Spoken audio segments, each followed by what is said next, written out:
এটাকে stem cutting বলে, তাই তো? এটাকে স্টেম কাটিং। আচ্ছা, এইটা থেকেই ম্যাচিওর গাছ হয় এরকম বড় বড়। মানে গাছের কাণ্ড কেটে এগুলো করেছো, তাই তো? হ্যাঁ, কাণ্ড। বাহ, আর তো এগুলো কি করেছো? এই চারা তৈরি করেছি। চারা তৈরি করছো?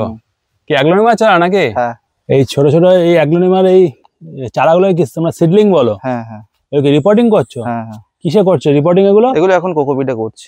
শুধু কোকোপিট? শুধু কোকোপিট, আর কিছু লাগবে না? না। তাতে এই গাছগুলো বড় হবে? মাটিতেও করা যায়, কোকোপিটেও করা যায়। আমি কোকোপিটে করছি আমার সুবিধার জন্য। এইটা ধরো একটা মাদার গাছ, ঠিক আছে? মানে মাদার বলতে এটা বড় হয়ে গেছে। এটা যখন লেগি হয়ে যায় না, এর এই পোর্শন গুলো, স্টেম গুলো কেটে কেটে একটা দুটো করে চোখ থাকে, সেগুলো কেটে কেটেই ওগুলো মাটিতে বা কোকোপিটে বসিয়ে রাখলে, আচ্ছা, সেগুলো কি এখানে বসিয়ে লাগিয়ে, হ্যাঁ এইখানে এইগুলো তো সব বসানো ছিল, তুলে তুলে থেকে লাগিয়েছি। এই যে তুলেছি, দেখুন এই যে ছোট এই যে এইটুকুনি কেটে বসিয়েছিলে? এইটুকুনি পোর্শন থেকে এই চারাটা হয়েছে, এই যে রুট ডেভেলপ করছে। আচ্ছা, এবার এটাকে কি আলাদা চারা? হ্যাঁ, আলাদা রিপোর্ট করে দেবো, বড় হয়ে যাবে। হ্যাঁ, তারপর মানে বড় তো তাড়াহুড়ো মানে তাড়াতাড়ি হয় না, অনেক সময় লাগে। এখানে 3টে ভ্যারাইটি আছে। আচ্ছা, কতদিন সময় লাগে একটা গাছ বড় হতে? অনেক সময় লাগে।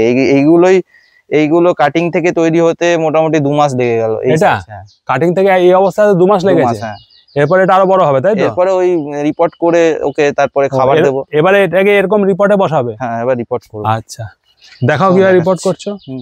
কিছুই না, খুব সহজ। এমনি একটা ছোট পট নিয়েছি, এই যে একটু ময়েস্ট কোকোপিট, হ্যাঁ,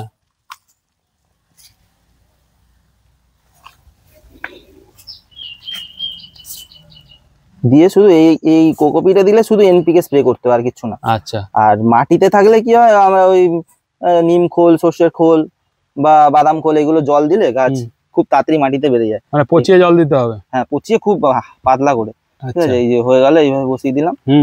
হয়ে গেল। হ্যাঁ, এইভাবে জাস্ট রিপোর্টিং করে দেবো। এগুলো মোটামুটি এই সিজনে তো আর এখন সেলের জন্য হবে না, সামনের সিজনে মোটামুটি ফেব্রুয়ারি মার্চে ভালো একটা সাইজে চলে আসবে, তখন সেল করা যাবে। যেমন এটা আমি কিছুদিন আগে বসিয়েছিলাম, দেখাচ্ছি। এটা হলো রেড অ্যাপেল, ঠিক আছে, একটা ভ্যারাইটি। আমি গাছটার রুট ডেভেলপ করেছে কিনা সেটা দেখাচ্ছি।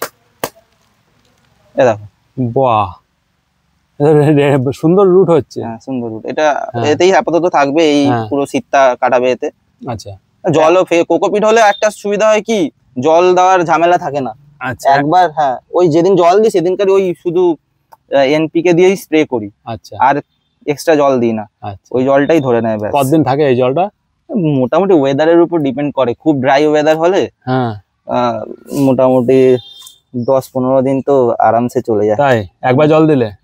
আর এটা এনপিকে কি তুমি 19-19 না 20-20 দাও? 19-19। আচ্ছা, এটা মাপটা কি বলতো? ওই 1 লিটার জলে 2 গ্রাম মতো। 1 লিটার জলে 2 গ্রাম দিয়ে স্প্রে করো? হ্যাঁ, ভালো করে স্প্রে করে, মানে মোটামুটি গোড়ায় স্প্রে করি, পাতায় স্প্রে। অনেকে বলছে যে এনপিকে স্প্রে করেছে পাতা খুলে পড়ে যাচ্ছে, কারণ কি বেশি দিয়েছে? না, এরকম তো অন্য কোনো কারণ হতে পারে, এনপিকে এর জন্য পাতা খুলে পড়ে যায় না। তাই? আচ্ছা, এটা হলো গোল্ডেন পাপায়া। আচ্ছা, এই সব তুমি কাটিং থেকে করেছো? হ্যাঁ, এই তো স্টেম দেখুন, কোনো টিস্যু কালচারের চারা নয় কিন্তু। হ্যাঁ, স্টেম কাটিং। এটাকে স্টেম কাটিং বলে, তাই তো? Stem cutting. আচ্ছা, এইটা থেকেই ম্যাচিওর গাছ হয় এরকম বড় বড়। মানে গাছের কাণ্ড কেটে এগুলো করেছো, তাই তো? হ্যাঁ, কাণ্ড কেটে। বাহ, খুব সুন্দর। তাহলে এই ধরনের মানে খুব সহজেই করা যায় প্রপাগেশন, তাই তো? হ্যাঁ হ্যাঁ, সহজ, কোনো ব্যাপার না। মানে মানুষ অনেক জটিল বানিয়ে দিচ্ছে জিনিসটাকে। হ্যাঁ, তবে কি একটু প্রথম করতে গেলে, এক্সপিরিয়েন্স করতে গেলে গাছ মরবে, সেটাকে মেনে নিতেই হবে। আচ্ছা, খুব ভালো। তা তোমার সিস্টেমটা খুব সুন্দর, তুমি ব্যাপারটা বুঝে গেছো আর কি। হ্যাঁ, জিনিসটা ধরে ফেলেছো করতে করতেই। তবে ওই কাটতে অনেকে ভয় পায়, তো ওরকম মায়া করলে হবে না। ও গাছ কাটতে হবে না? না কাটলে চারা এইভাবে তো হবে না, কারণ সাইড থেকে খুব কম চারা বেরোয়। তাই? সব গাছের চারা সাইড থেকে বেরোয় না, রেয়ার ভ্যারাইটি হলে সেটা সাইড থেকে সহজে বেরোয় না। আচ্ছা, তাহলে এতগুলো তুমি করে ফেলেছো, তাই তো?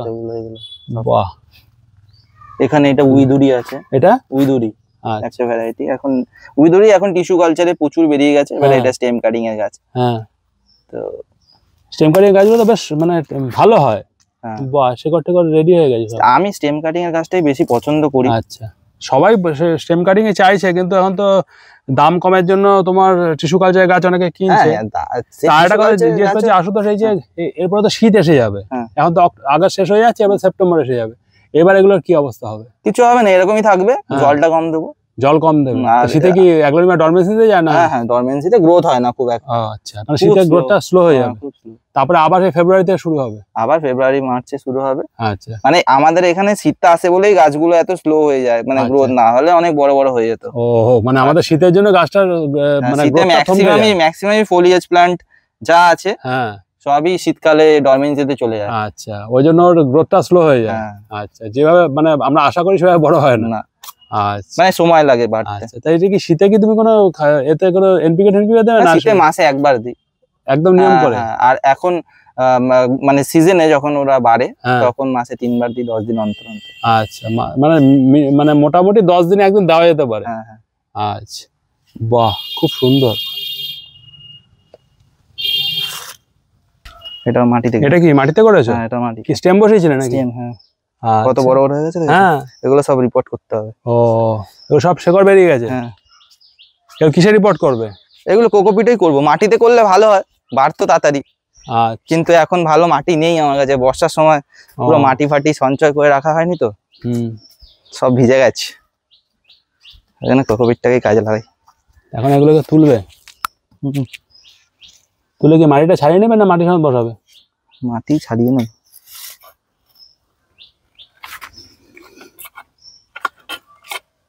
রুট কেটে যায় মাটিতে অনেক সময়। কোকোপিট হলে না সহজে উঠে আসে, তুলতে সুবিধা হয়। হ্যাঁ,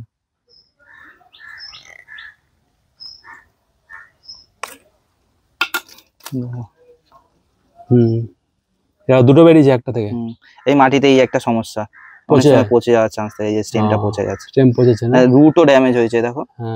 মাটিতে এই একটা সমস্যা, মানে যে কারণে কোকোপিটে অনেক বেটার হয়। মাটিতে বাড়ে গাছ, কিন্তু একটা সময় পর গিয়ে কিন্তু এই সমস্যাটা থেকে যায়, স্টেম পচার একটা চান্স থাকে। কঠিন সমস্যা। এটাকে দুটো কাটবে না একটাই রাখবে? না, একটাই বসিয়ে দাও। আচ্ছা, একটা স্টেম থেকেই বেরিয়েছে দুটো। হ্যাঁ, সেটা দেখতে পাচ্ছি। কাটলে ওর ছোটটা কমজোরি হয়ে যাবে না, ফাঙ্গাস লেগে যেতে পারে। থাক, তাহলে এইভাবে অ্যাগ্লোনিমা খুব সহজে প্রপাগেশন করা যায়। বাহ, আরেকটা প্রসেস আছে, টপ কাটিং করে যেরকম ভাবে লাগায় না, ওইটা একটা প্রসেস আছে। মানে এই নিচ থেকে স্টেম গুলো করলে বাকি যে মাথাটা রইলো সেটাকে আলাদা করে বসাবে, তাই তো? হ্যাঁ, টপটা আলাদা করে বসালে সেটা হয়ে যায়। এটা এখন তুলছি না, থাক, বৃষ্টি হলে আরো ভিজে। যেমন এইগুলো টপ কাটিং করে করা। আচ্ছা, এগুলো মাথাগুলো বসিয়ে করেই করা। আচ্ছা, এটাও কিন্তু কোকোপিটেই করেছে, দেখুন রুট। হ্যাঁ, বাহ, এটা বড় পাটে দিতে হবে মনে হচ্ছে। হ্যাঁ, এগুলো সব বড় পাটে দিতে হবে না, রুট হয়েছে, রুট বাউন্ড হয়ে গেছে। বাহ, এই যে টপ কাট করেছিলাম, এই যে হ্যাঁ, বুঝতে পেরেছি। আর এর নিচের থেকে স্টেম গুলো আলাদা বসিয়েছিল দু একটা নাকি? স্টেম, হ্যাঁ, না, অনেক সময় যদি লম্বা না থাকে তখন কাটি না। হ্যাঁ, তখন কি হয় দেখাচ্ছি আরেকটা জিনিস। যেমন ধরুন এই গাছটা, এর মাথাটা কেটে বসিয়েছিলাম, এবং এর স্টেমটা কাটিনি, এর স্টেমটা ছিল এই যে বেশি ছিল না, তো এখান থেকে এটার আবার 3টে চারা বেরিয়েছে। এটা একটা ভালো ভ্যারাইটি, এটা হলো হাইব্রিড প্যাস্টেল বলে এটাকে। তার মানে স্টেমটাও রয়েছে, স্টেমের সাইড থেকেও পেয়েছো, চারা পেয়েছো, আর যে টপটা ছিল সেটা থেকেও তুমি গাছ বসিয়ে নিয়েছো, তাই তো? বাহ, খুব ভালো।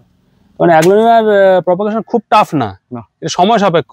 তবে হ্যাঁ, একটু সময় লাগবে। আর একটা জিনিস হলো, রেয়ার গাছ হট করে কাটতে যাবেন না। হ্যাঁ, আচ্ছা, গাছটাকে তৈরি মানে যেগুলো পপুলার ভ্যারাইটি সেগুলো তাড়াতাড়ি হয়। এইগুলো মোটামুটি আমাদের এখানে ওয়েদারে ভালো মানিয়ে গেছে, ইয়ে হয়ে গেছে। আচ্ছা, মানে অ্যাডজাস্ট হয়ে গেছে গাছগুলো। শুধু কোকোপিটে এত সুন্দর গাছ হচ্ছে?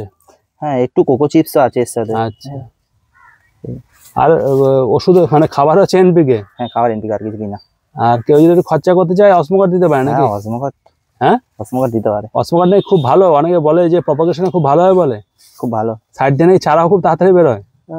হ্যাঁ, ওটা তো গাছের উপর ডিপেন্ড করছে। না, অসমোকাট দিলে গাছটা খুব হেলদি থাকে বলে। হ্যাঁ, গাছ তো ভালো থাকে, পাতা খুব ভালো থাকে বলে।